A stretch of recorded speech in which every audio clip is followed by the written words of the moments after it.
제가 어떤 목사님의 책에서 쓴 걸 읽었는데 그 서문에 이런 내용이 있더라고요. 피리는 소리가 되기 위해 존재합니다. 설령 금으로 만든 피리라고 해도 사람의 숨을 청호함 소리로 바꿔줄 수 없다면 그것은 피리가 아닙니다.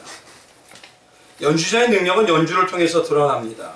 연주의 연주자의 능력을 확인할 길은 없습니다. 화가의 가치관도 그가 그린 그림으로 알 수 있습니다. 그리스도인의 믿음도 이와 같습니다. 그리스도인의 믿음은 삶이라는 피리, 인생이라는 연주, 일생이라는 화판을 통해 드러난다고 합니다. 즉 정말 신앙이, 믿음이, 예수님이 십자가가 나의 전부여 생명처럼 여기며 중심으로 삶을 사는 모습이 향기로 나타나고 드러난다는 것입니다. 복음서 다음에 첫 시작이 사도행전입니다. 근데 이 사도행전의 헬라어 제목이 뭐냐면 프락세이스 아토스톨론이라고 합니다. 그게 무슨 뜻이냐면 번역하면요, 사도들의 행함들이라는 소리입니다. 이 말은 사도들이요 잠시 은혜를 받고 기뻐서 일시적으로요 순간적으로 믿음이 있는 것 같은 모습이 아닙니다.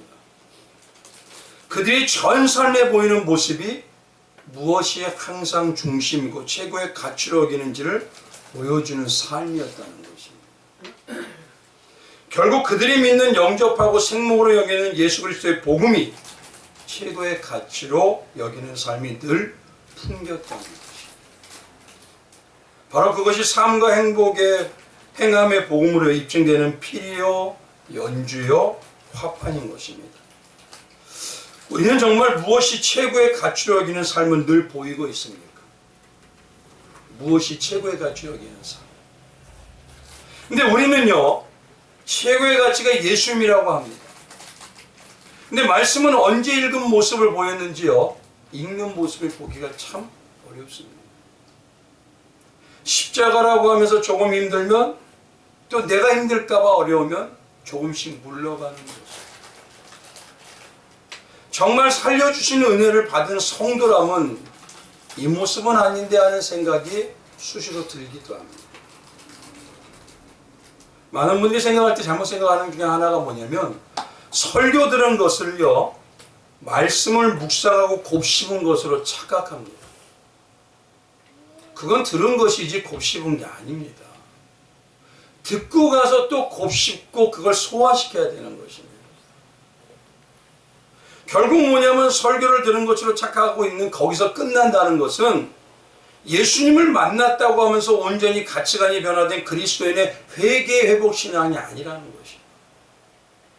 진짜 예수님을 만나서 살려주신 은혜를 체험한 성도라면 회개 신앙을 받은 자라면 이렇게 자기 중심과 자기 기분에 따라 종교적으로 살 수 있는 모습은 아닌 것입니다.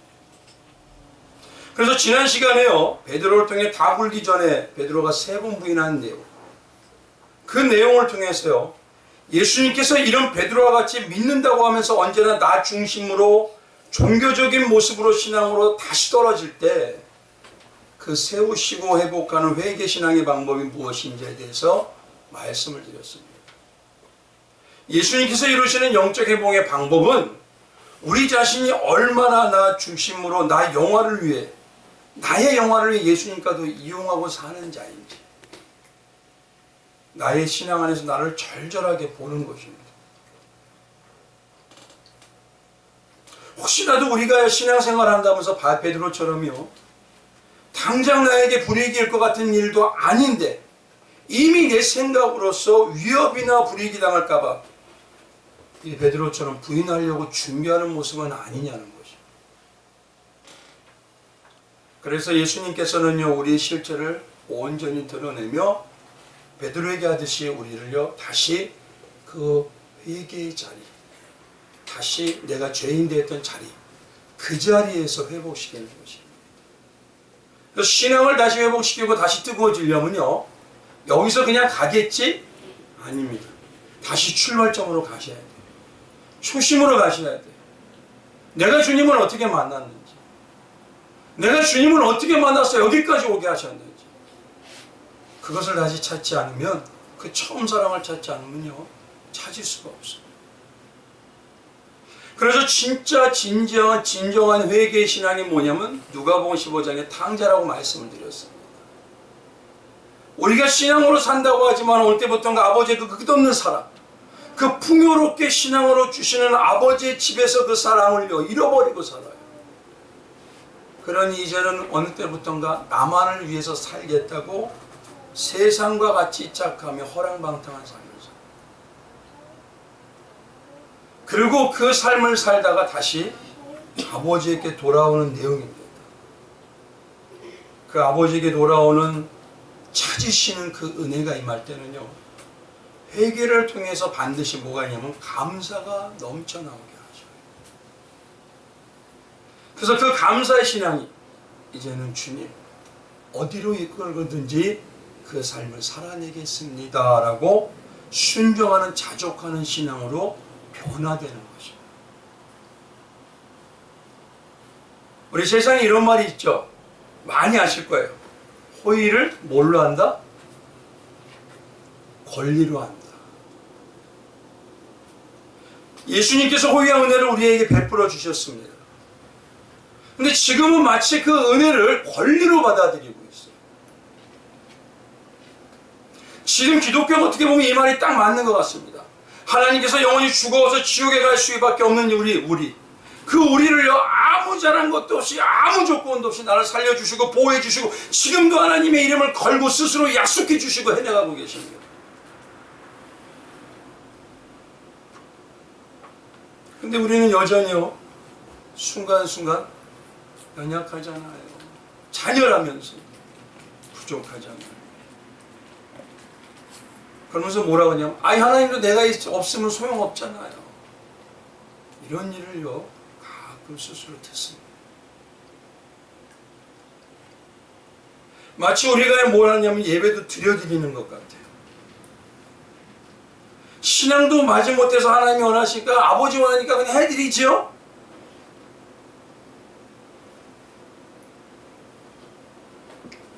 마치 예수님을 믿어주는 것 같은 모습. 이 모습이 교회에 만연합니다.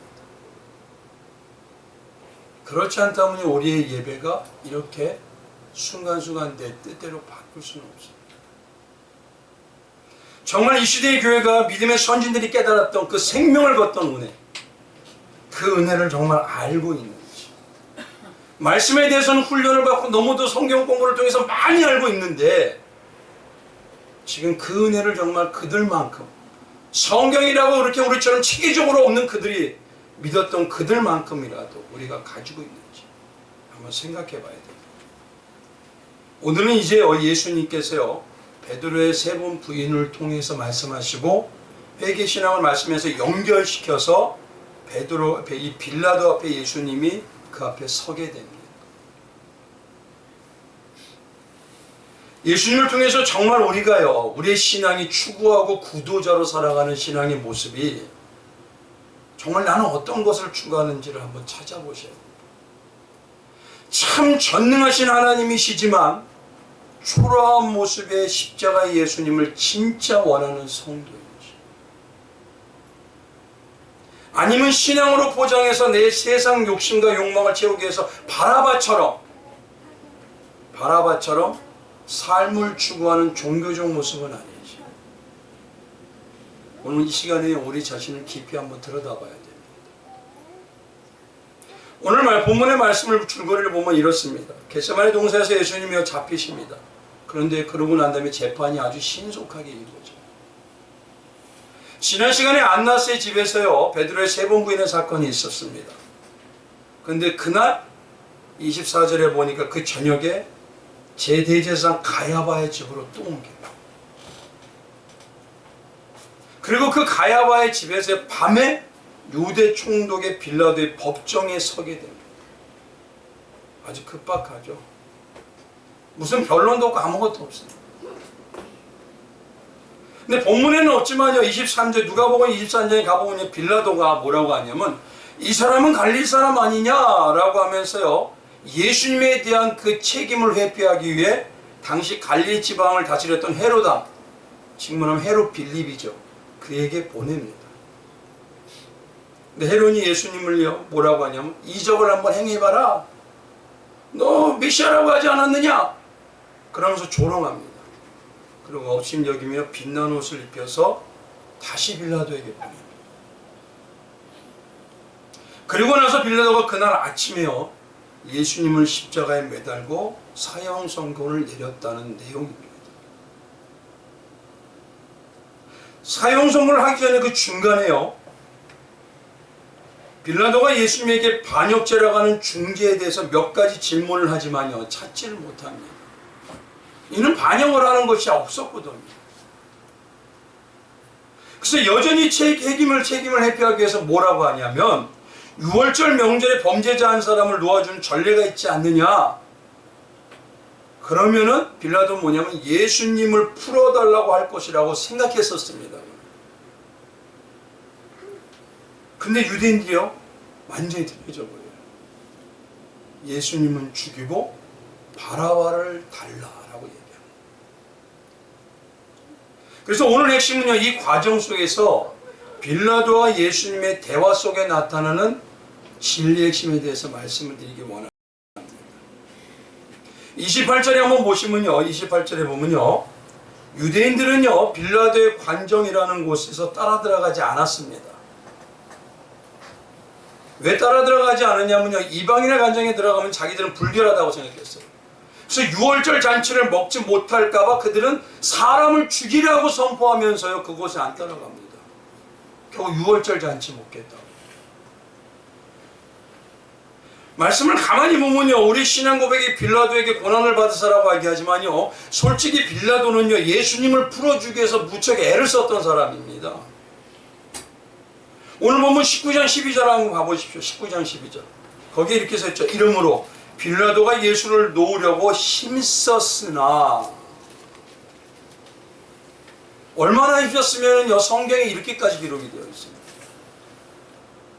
근데 유대 군중들은요 안 됩니다, 예수를 죽여야 합니다 라고 소리치고요, 반대로 바라바를 달라고.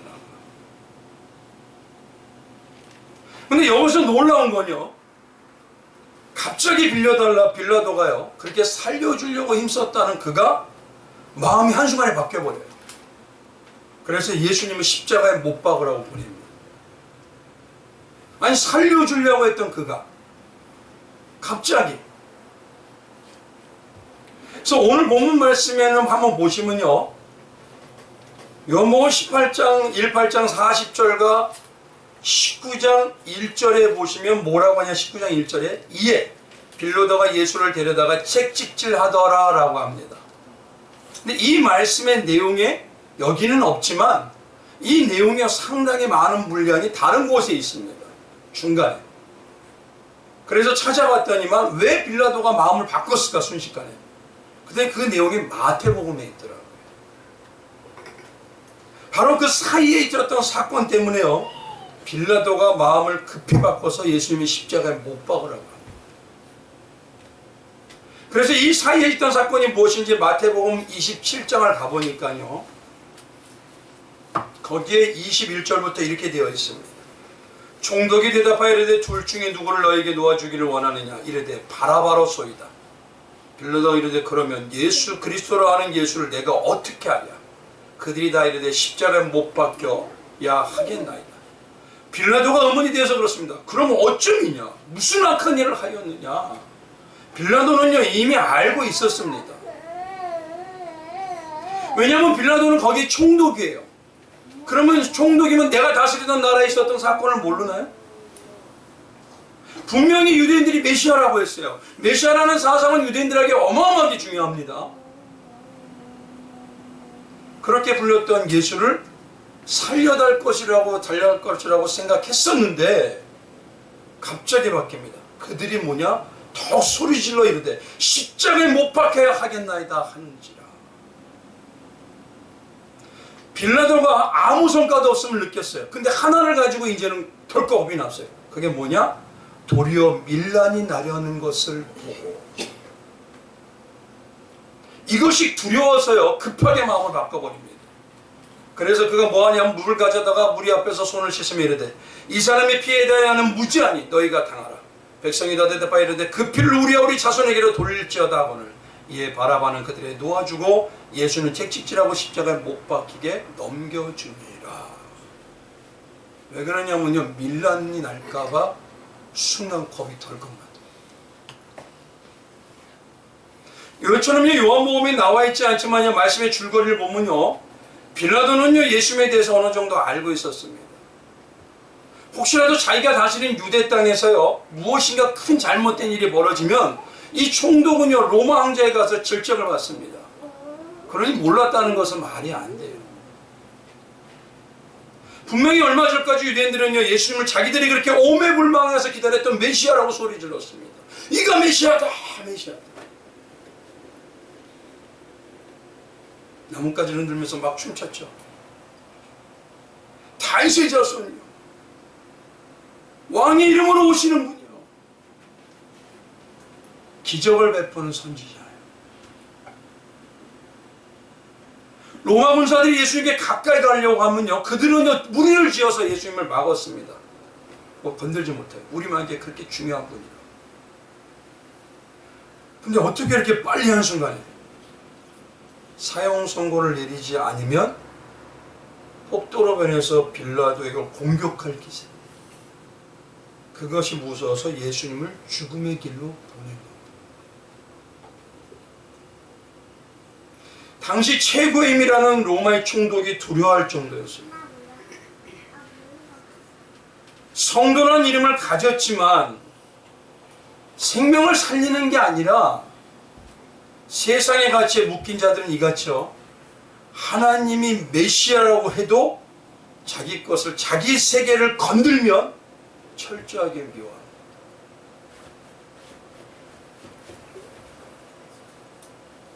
그래서 지금 유대인들 군중들은요 세상 전체를 상징합니다. 그런데 그것만으로 끝이 아니라 여전히 교회 안에서 신앙생활을 한다고 있지만 세상의 가치관으로 내 중심으로 하나님까지 판단하고 정죄하는 그 모습, 그 모습에 우리의 실체를 보여주고 있습니다. 어떤 분들은 말합니다. 에이, 이스라엘 백성은 그래도, 유대인은 그래도 우리는 아니에요. 정말 그럴까요? 성도님들이, 교회와 성도님들이요 자주 부르는 말 중에 하나가 뭐냐면 우리는 영적 누구다? 이스라엘이다 라는 말은 아니에요. 그러면 출애굽 때 이스라엘이나 이스라엘과 같은 우리가 모습이 분명히 있다는 겁니다. 출애굽 때 이스라엘 한번 보십시오. 애굽에서 자기들이 믿던 우산이라는 그 신들이 무슨 힘이 대단한 모습을 보인 적이 있던가요? 한 번도 없습니다. 근데 애굽에서 하나님이 이끌어 나오실 때 하나님이 천지를 움직이는 이적과 기적의 능력을 상상이 안 되게 보여주셨어요. 또 바로 옆에서 시내산에서요 하나님께서 임재하셔서 말씀까지 주시는데 그 안에 그 모든 곳이요 영광의 구름이 쫙히 덮여 있었습니다. 그런데 그곳에서 밑에서 뭐 했어요? 금송아지. 유일하게 누구도 먹어보지 못한 하늘에서 내렸던 그 달콤한 만나, 지금 만나 먹어본 분들 있나요? 영적인 만나인 예수는 먹죠. 그 만나를 하루 이틀이 아닙니다. 날마다 먹으면서 나중에는요 하나님을 조죠. 민수기 21장 5절에 가보니까 백성이 하나님과 모세를 향하여 원망하며 어찌하여 우리를 애굽에서 인도하여 이 광야에서 죽게 하는가. 아니, 하나님이 죽으려고 데려나오셨나요? 뭐 하겠다고 데려나오셨죠? 젖과 꿀이 흐르는 노예식물에서 땅 주겠다고 그 기적을 보여주시면서 놀라운 역사를 보여주면서 끌고 나왔는데도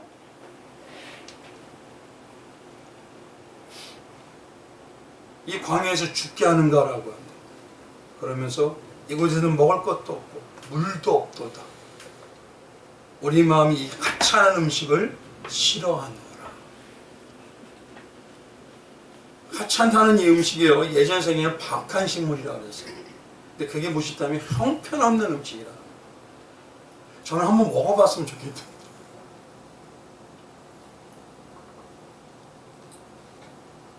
지금 겉으로 보기에는 음식을 싫어한다는 얘기지만요, 결국은 그 음식을 주신 분이 누구입니까?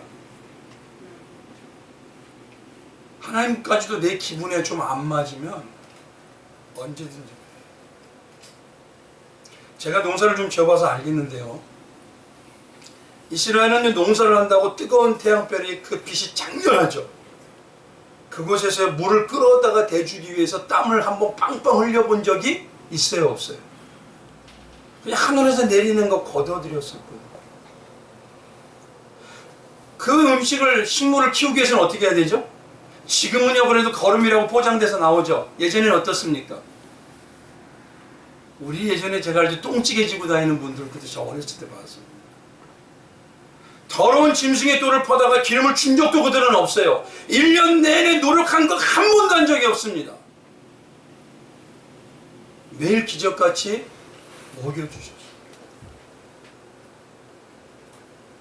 분명히 하나님께서 가나안 땅에 들어가게 하신다고 말씀하시면서 낮에도 덥지 말라고 구름 기둥으로 덮어주시고, 밤에는 춥지 말라고 불기둥을 지금 눈에 보고 있으면서도 그 은혜는 하나도 안 보이는 거예요. 지금 강야에서 그들이 무엇 때문에 40년을 돌아다녔죠? 그들이 무엇 때문에? 하나님을 믿는다고 했지만 그들은 불신으로 하나님의 이름을 먹칠하지 않았습니까?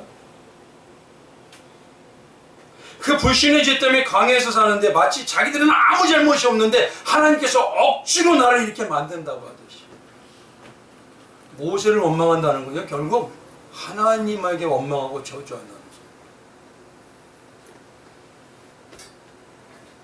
이거예요. 지금으로 얘기하면 우리의 하나님, 우리가 이 맛대가리 없는 거 별로 안 좋아해요. 형편없는 만 나 지긋지긋해요. 이제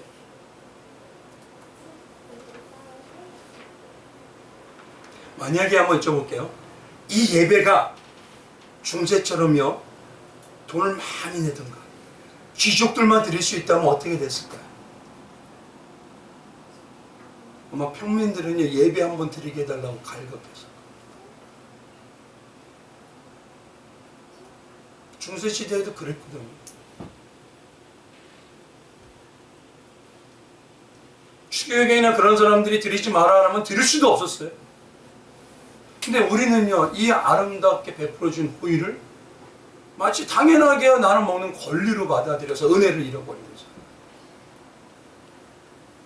그러면서 여기서 끝이는 게 아니라 하나님 앞에서 약 올리듯이요, 우리가 흑에서 살 때는 고기 반찬하고 파무침하고 절인 물을 먹었는데, 그 아름다운 음식들은 다 먹었는데 이제 좋은 때는 다 지나갔구나. 누구 앞에서 하는 거예요 지금? 하나님 앞에서 약 올리는 겁니다. 이거 지금 누구를 약 올려요?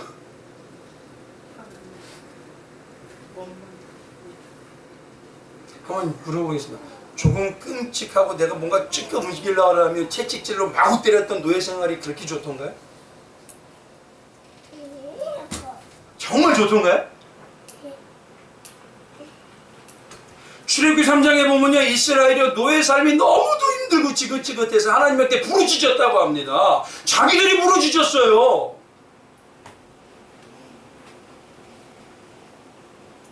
근데 지금에 와서는 하나님 앞에 두고요, 이스라엘이라고 하면서 약 올리는 겁니다. 지금의 우리는 어떨까요? 모세 시대나 예수님 당시나 지금이나 우리의 모습이나요? 십자가의 복된 길을 주시겠다고 하시면 조금 힘들까봐.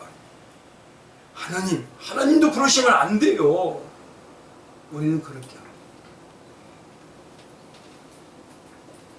오늘 본문의 유대 군중들의 모습이요, 누구의 모습이에요? 하나님까지도요 판단하고 정죄하고 죽여라 할 수 있는 자가 누구다? 나예요.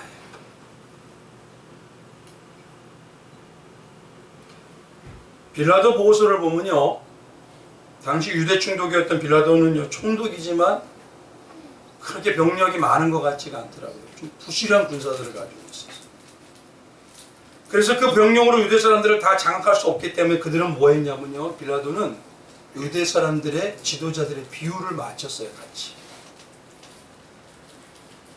그러니 빌라도는 밀란이 나면요 위험하니까. 밀란이 나면 결국은 누가 위험한 거예요? 첫째로 내가 위험하니까 나 살기 위해서 누구를 내어준 거예요? 예수님을 내어준 거예요. 빌라도를 그래서 가장 먼저 보이는 게 바로 이 세상의 대표적인 모습이에요. 근데 그것뿐이 아니죠. 우리의 옛 모습 아닙니까? 나 중심과 나 평안을 위해서 또 성도라고 하면서 세상 가치관을 벗어버리지 못하는 바로 나의 모습, 나의 심정. 그래서 오늘 본문에서 중요한 단어는요, 세 가지입니다. 첫째가 여기서 뭐냐면 빌라도가 예수님께 물었던 진리가 무엇이냐. 이 진리에 대한 것과 이 두 번째가 뭐냐면 빌라도가 무서워했던 밀란. 밀란이 영적으로 뭐냐 이거예요. 그리고 마지막에 바라바라는 이 사람하고 어떤 관계를 얘기하는 그거의 세 가지에 대해서 이제 말씀을 드리기 원합니다. 첫 번째, 그래서 진리가 무엇이냐라고 빌라도가 물어봤던 이 38절의 이 내용, 이것을 가지고 이제 가장 중요하기 때문에 말씀을 드립니다. 첫 번째 중요한 게 진리입니다. 오늘 본문에 보면 빌라도가 예수님에게 내가 왕이냐? 왜 너의 백성이 너를 죽이려고 하느냐는 질문으로 시작해서 신문을 시작합니다. 근데 38절을 보니까 37절에 예수님이 뭐라고 하셨냐면 진리에 속한 자만 내 말을 듣느니라 라고 했더니 갑자기 빌라도가요 이렇게 물어봅니다. 그럼 진리가 뭐냐? 이 진리가 뭐냐라고 하는 이 말을 딱 듣는 순간 아 빌라도도 진리를 궁금해하는구나 이렇게 생각될 수 있지요. 근데 그게 아닙니다. 왜 이 질문이 정말 중요하냐면요. 이 질문을 나한테 해보셔야 되기 때문에. 한번 보십시오. 세상에도 진리를 궁금해할까요? 안 할까요?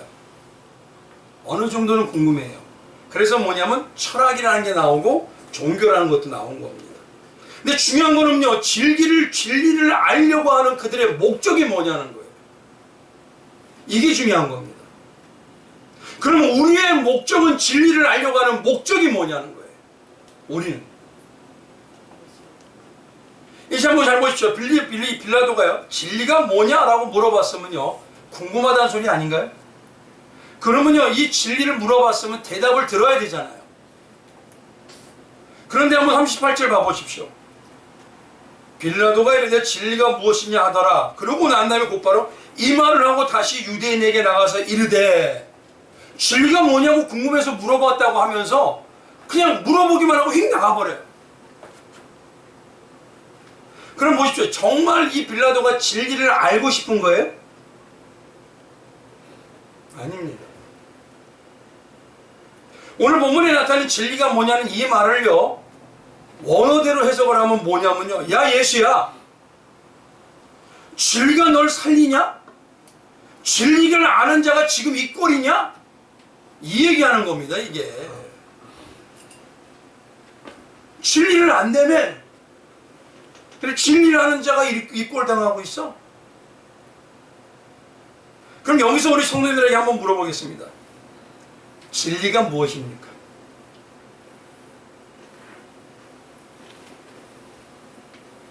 성도님은 정말 진리 자체를 알기를 궁금해 하십니까? 다른 목적입니까? 이렇게 물어보면요. 성도님들이 평상시에 말씀을 잘 하시다가 갑자기 벙어리가 툭 돼버려요.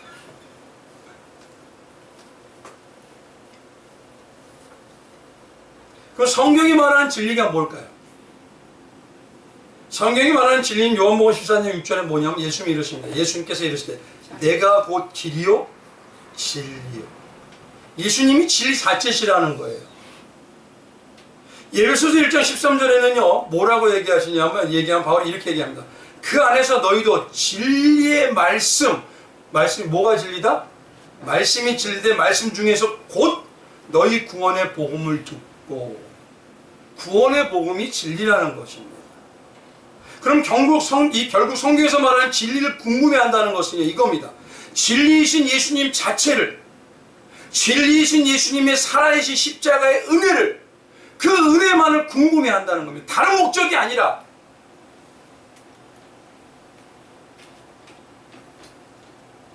무엇을 더 받아내기 위해서 알려는 것이 아니에요.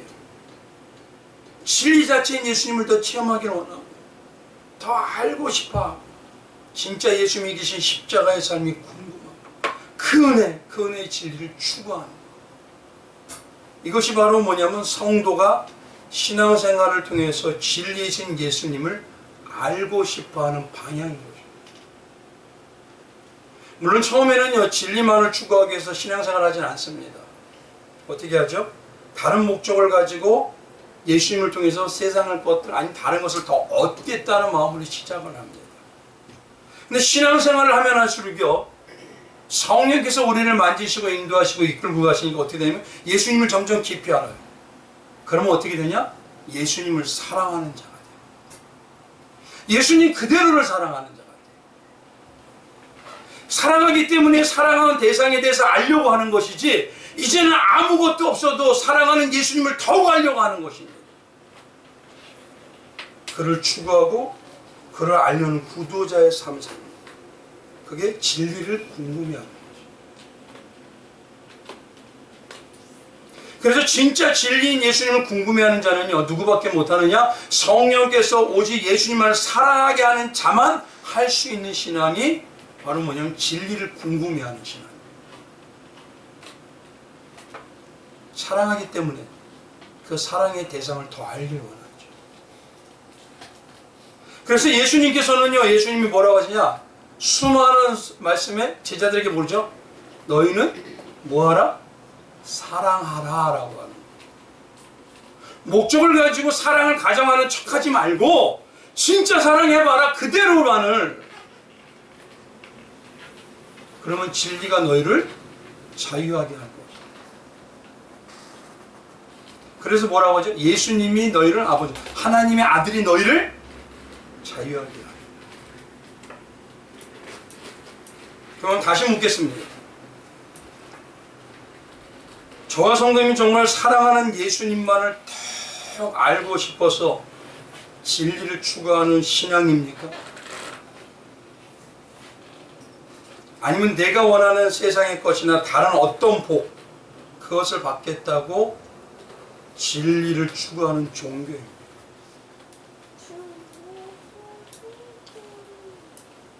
정말 진리나 예수님이 궁금하고요 사랑하는 예수님이 내 생명처럼 궁금했다면 말씀이 1시간짜리가 될 수 없습니다.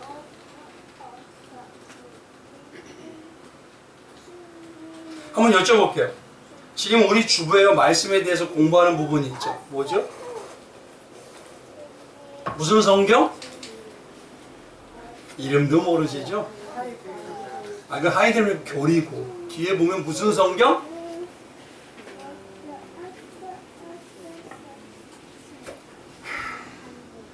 날마다 푸실 거라고 믿습니다.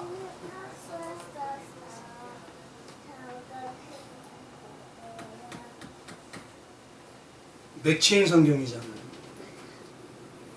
성경을 가지고 말씀을 가지고 내 삶에 적용하는 거죠. 근데 솔직히요 어떤 분들은 그러기도 하세요. 일 때문에 바빠서 못해요. 죄송하지만 그 핑계입니다. 제가 날짜별로 성경을 달아봤습니다. 한 번씩 답을. 근데 거기 구절이 다 써 있어요. 5분이면 끝나요. 하나님을 위해서 사랑한다고 하면서 5분도 허락하기가 이건 말도 안 되는 일이에요. 제가 그 성경의 부분에 있는 장을 다 읽어봤어요. 하루에 근데 20분이면 끝납니다. 한번 여쭤보겠습니다. 하나씩. 예수님 사랑하죠? 성경 공부 주부에 있는 거라도 잘 풀어보시는 분. 정말 사랑인가요? 하루에 성경을요 10장씩 20장씩 읽으라고 못하겠어요. 근데 지금 이 시대는요 말씀은 많이 알아요. 근데 성경 사랑하지 않습니다. 그러면서 예수님 사랑한대요. 거짓말입니다.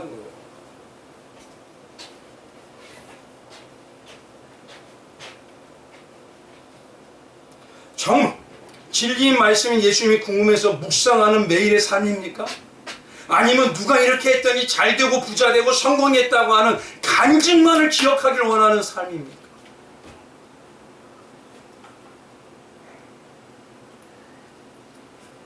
결국요 우리의 모습은 예수님을 통해서 세상의 근사한 밥을 더 먹겠다. 예수님을 수단으로 여기는 것하고 별 차이가 없어요. 간단하게 우리를 보시면 돼요.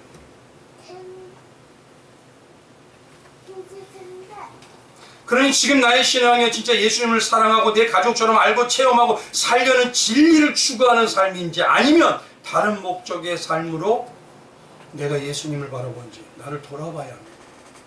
지금이란 이 시점에서 나를 돌아보지 않으면요, 내일은 우리의 삶이 어떻게 될지 몰라요.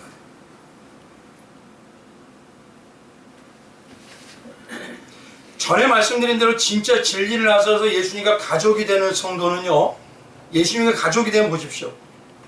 가족에게 더 줘 이거나요? 그거는 어린아이들만 그래요. 어떻게 하죠? 가족을 위해서 더 주려고 하고 드리려고 하고 추구합니다. 사랑하기 때문에. 근데 여전히 교회 안에서 보면요, 더 줘 이게 많아요. 오늘 나 자신에게 한번 진실하게 한번 질문해 보십시오. 진리가 무엇이냐, 이걸 알고 싶어서 예수님이 우리에게 말씀하신 대로 너는 진리하게서 살아라, 이거 말씀이신지, 아니면 빌라도 같이 진리가 무엇이냐 궁금해놓고 별 관심이 없는 모습인지. 오늘 진리를 알 예수를 어떻게 받아들이는지 찾아보자. 두 번째는요, 밀란입니다. 말씀드린 대로 빌라도가요, 밀란 때문에요, 겁나서 예수님을 십자가에 못 박아놨습니다. 밀란을 간단히 보십시오. 밀란이라는 게 한 사람일까요? 몇 사람인가요? 아니죠. 밀란은 어느 정도? 많은 세력이에요. 큰 힘이에요. 많은 사람이에요. 요거를 가지고 생각해 보셔야 돼요. 당시 로마법의 반역은요, 반드시 십자가형으로 처형됩니다. 근데 지금 밀란으로 반역할 것 같은 이 군중들이 반역을 하려는 것 지금 누구예요? 밀란으로 날까봐. 누구예요? 예수를 죽여라는 그들이죠. 근데 그들은 십자가형을 안 받아요. 대신 오히려 밀란과 전혀 관계가 없는 누가 십자가형을 당해요? 예수님. 우리가 먼저 봐야 할 것이 뭐냐면요, 이스라엘이 밀란을 일으키는 이유를 한번 보셔야 돼요. 이스라엘이 왜 밀란을 일으키죠? 원래 로마의 한가에서 왜 밀란을 일으키죠? 그들이 이스라엘이 밀란을 일으킨다는 그 말 중심에는 뭐가 들어가 있냐면은 참 이스라엘의 본질의 회복입니다. 그걸 위해서 밀란을 하는 겁니다. 그렇죠? 신앙의 회복, 하나님의 백성의 회복, 그걸 위해서 밀란하는 겁니다. 로마의 지배에서 그 땅에 수없이 밀란이 있었습니다. 근데 그 밀란의 중심의 명분은 뭐였냐냐? 참 이스라엘의 하나님의 신앙의 회복, 이거였어요. 그래서 조금이라도 특별한 사람이 나오면요, 그 사람을 선지자다 메시아다 하면서 추종하고 사람들이 모였습니다. 근데 오늘 이곳에 밀란을 할 것 같은 그들은 뭐라고 하느냐? 이스라엘의 신앙이 하나님 회복이 아니라 빌라도에게 예수님을 놓아주면 너는 참 다윗왕의 충신이 아니다. 오히려 뭐예요? 유대인을 죽여라.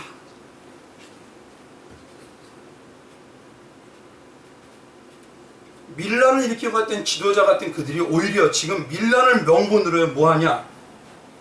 올바른 하나님의 참 신앙의 회복인가요, 이게? 아니죠? 세상의 교회를 지배하고 있는, 내 것을 뺏길까, 뺏을 것 같은 그를 죽여라.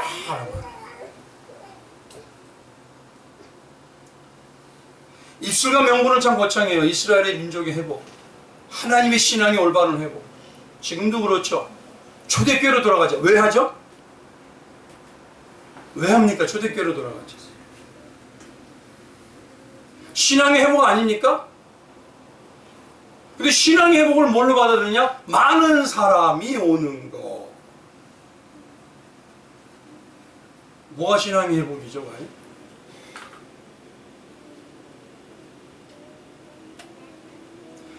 입으로는 거창하게 명분은 이스라엘의 신앙의 회복이면서 그들의 실제 지금 밀란의 모습은 뭐냐? 내 나라, 내 기득권, 내 세계를 유지하기 위해서 뺏을 것 같은 그 자를 죽이라는 겁니다.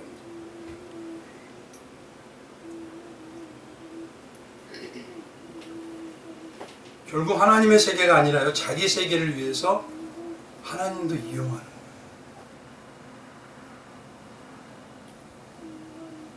한번 보십시오. 제가 안타까운 게 교회에서요, 안타까운 모습이 기득권이 있는 분들이 다 있더라고요.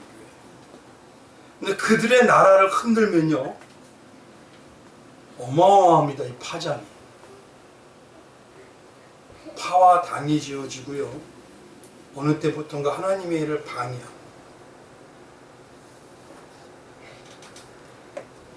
성경에 얼마나 밀란이 많았으면요, 사도행전에 몇 군데가 나와요. 사도행전 5장에 가보면요, 36절에서 37절에 가보면 드다라는 사람이 있었어요. 400명이었습니다. 근데 그 당시에 400명은요 별거 아닌 것 같죠. 지금으로 얘기하면 4,000명입니다. 그렇게 생각하시면 돼요. 4,000명, 4만 명. 그리고 누구냐면 갈릴리 유다라는 사람이 있었어요.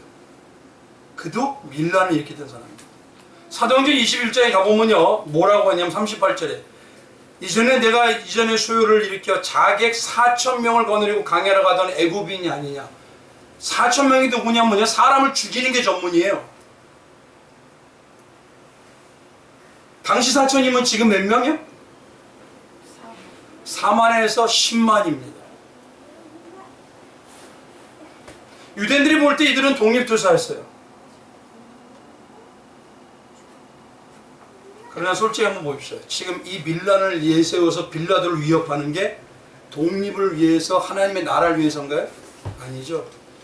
그럼 이제 이거를 다르게 보시겠습니다. 밀란은 혼자 하나요? 아닙니다. 세력을 가지고 합니다.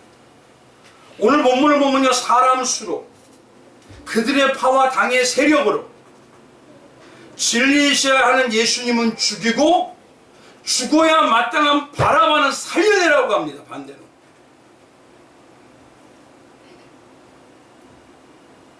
교회는 누가 주인이죠? 예수님입니다. 말씀대로 움직여야 되는 게 교회입니다. 근데 안타까운 건요, 이거는 다 알아요, 우리는.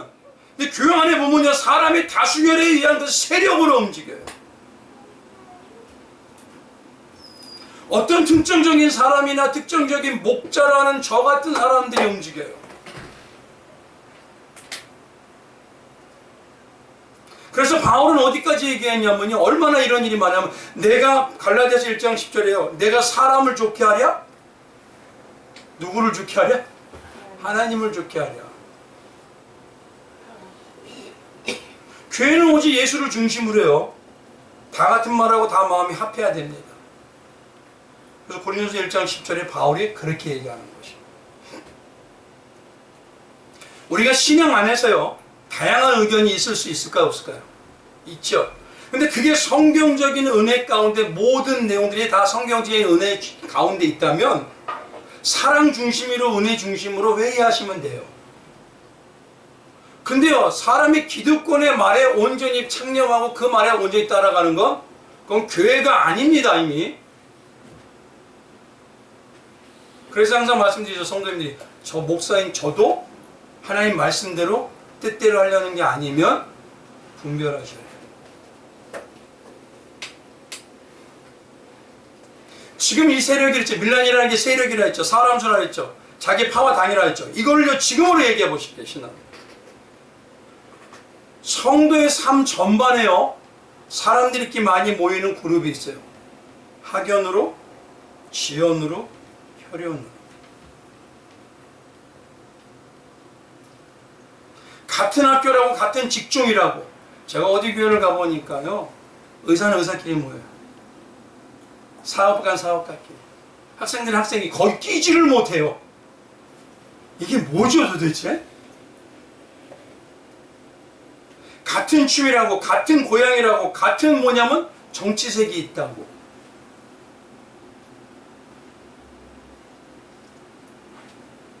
그러면서 점점 세력을 만들어서 키워갑니다. 마치 하나님 앞에서 밀란하듯이.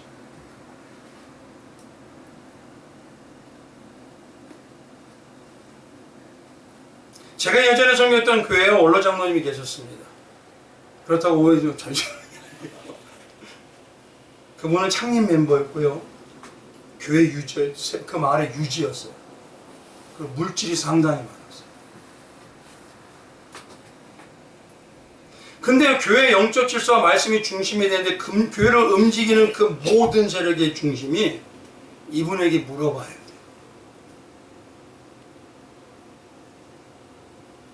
그래 말씀이 온전히 나갈 수도 없고 질서에 맞게 목자가 말씀대로 선포하면서 일을 진행할 수가 없어요. 자기 마음에 안 들면요 세력을 불려서요 회의 때가 되면요 다 막아요.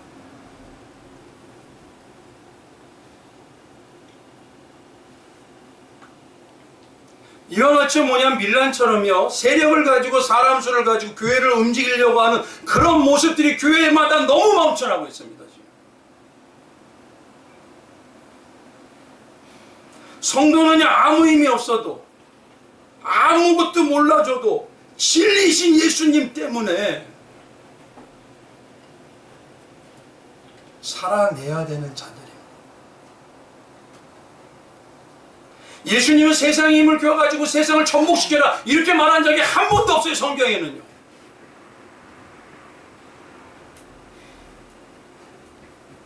세력을 가지게 되면요 오히려요 예수님께서 허락하신 십자가의 그 복받는 삶을 못 살게 됩니다.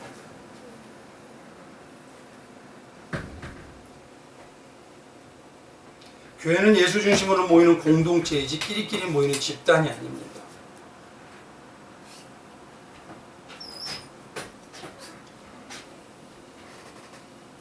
신앙이 진리로 움직이는 성도는요 오늘 본문의 말씀 예수님처럼요 매도당해도 이상한 정죄당해도 초대교회 성도들처럼 진실과 정직으로 당당합니다.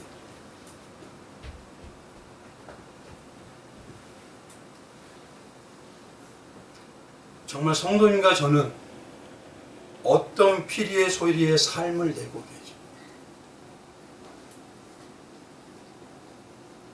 사람들 따라가는 삶, 예수만 따라가는 삶. 마지막 세 번째가요, 바라바를 통해서 살려주시는 복음의 은혜를 얘기합니다. 빌라도가 유대인이 아무 죄도 없으신 예수님을 요구할 줄 알았는데 기다렸다는 듯이 기가 막히게 바라바를 풀어달라고 합니다.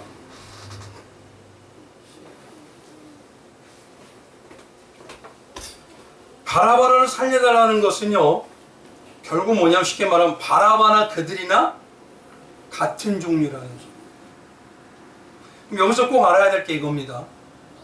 교회 안에서요 어려서부터 기도의 가문이 몇 대가 되고요 저처럼 모태 신앙이고요 예배를 철저히 드리고 신앙생활을 오래 하고 지도자의 위치에 직분이 있다고 하더라도 하나님의 말씀을 줄줄 외운다고 하더라도 신앙이 좋은 게 아닙니다. 그거 착각하지 마셔야 됩니다. 잘 외워서 적용할 뿐이지 신앙의 삶으로 말씀이 내 안에서 갈물이 된 게 아닙니다. 그거. 결국 뭐냐면 바라바를 원한다는 건 바라바나 이 윤중들의 유대인들의 지도자들이나 똑같다는 거예요.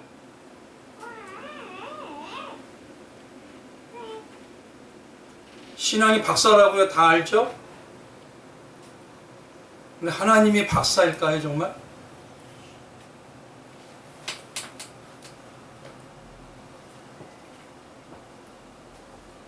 우리는 여전히 뭐냐면 때때로 성경의 예수를 믿는다고 하면서 세상 세력을 주고 힘주는 바라와 같은 내가 복음의 예수님을 찾아요. 나 만족한 예수. 나를 죽이고 나를 내려놓고 나를 없애는 예수님은 절대 찾지 않습니다. 지금 한번 여쭤볼게요. 이단들이 왜 이렇게 판을 칠까요? 안타까운 건요, 정통이라고 하는 우리 교회에서 넘어간 분들이 세상에서 그들에게 들어간 사람보다 어마어마하게 많습니다. 왜 여기서 넘어갑니까? 그 안에 세상 힘이 있으니까, 그 안에 자기들만 택함받았다고 하는 능력이 있다고 하니까, 세상 욕망과 세력의 욕망과 욕망 때문에요 거기에 넘어가는 거예요.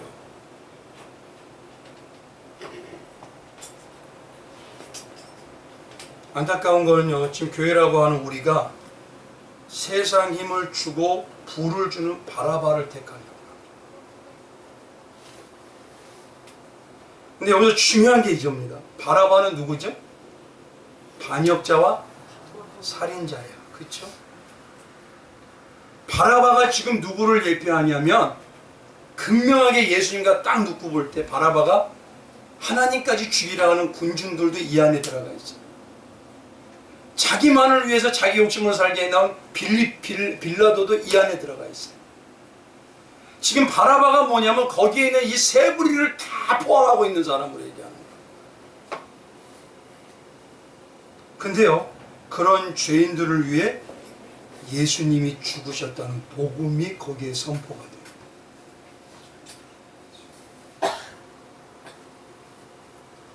내 안에 있는 바람, 내 욕망과 욕심으로 하나님도 내 마음대로 만들려는 군중과 같은 우리, 나의 이익으로만 살려고 하는 빌라도 같은 우리, 그들을 위해서 예수님이 사형 선고를 받고 죽으러 가시는 거예요. 이게 뭐죠? 구원의 복음이 여기서 선포가 돼요.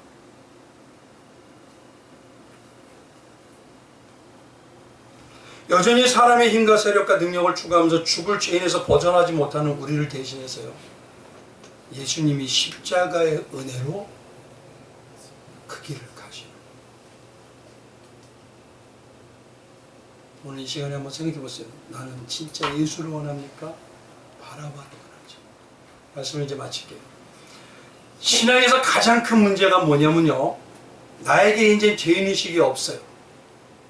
그게 약해지면서 자꾸 다른 사람이 죄인이 더 됐다고 하는 죄인의식에 타성이 젖어버립니다. 그게 뭐냐면 내가 저보다 조금 나아, 저 사람보다 저 사람 나보다 못해, 내가 저 신앙이 더 좋잖아, 남과 비교해서 지체하게 부족해 보이고 지체 신앙이 없어 보이는 그 죄의식, 그건 지금 누구에게만 있는 거예요? 그에게만 있는 거예요. 그게 신앙의 타성입니다. 바울은 뭐라고 하냐면 이 죄의식이 항상 나에게 있으라고 해요. 나를 향한 죄인의식이 깊어가면 깊어갈수록 은혜의 생명수의 그 생명수의 강이 깊어지고 자족하는 신앙이 넘친다고 합니다. 오늘 이 시간에요, 예수님의 은혜를 다시 바라보세요. 그러기 위해서는요, 내가 바라봐요. 내가 힘으로 바꿔버리려고 하는, 밀란을 바꿔버리는 군중의 그 지도자들이, 내가 나만을 위해서 살겠다고 예수님을 배신하는 빌라도와 같은 자라, 그런 죄인의식의 자성에 온전히 살아갈 때 다시 회복될 수가 있는 거죠. 그래서 이 내용 속에요, 베드로의 배신과 붙여서 여기다가 설명을 해주시는 거예요. 너희의 이런 죄성을 너희가 돌아봐야 합니다. 그래야 그때가 바로 은혜로 돌아가는 다시 회복신앙이 이루어지는 때다. 그 은혜가 우리 성도님들에게 온전히 임하시길 주님의 이름으로 축원드리겠습니다. 오늘 이 시간에 한번 기도하기 원합니다.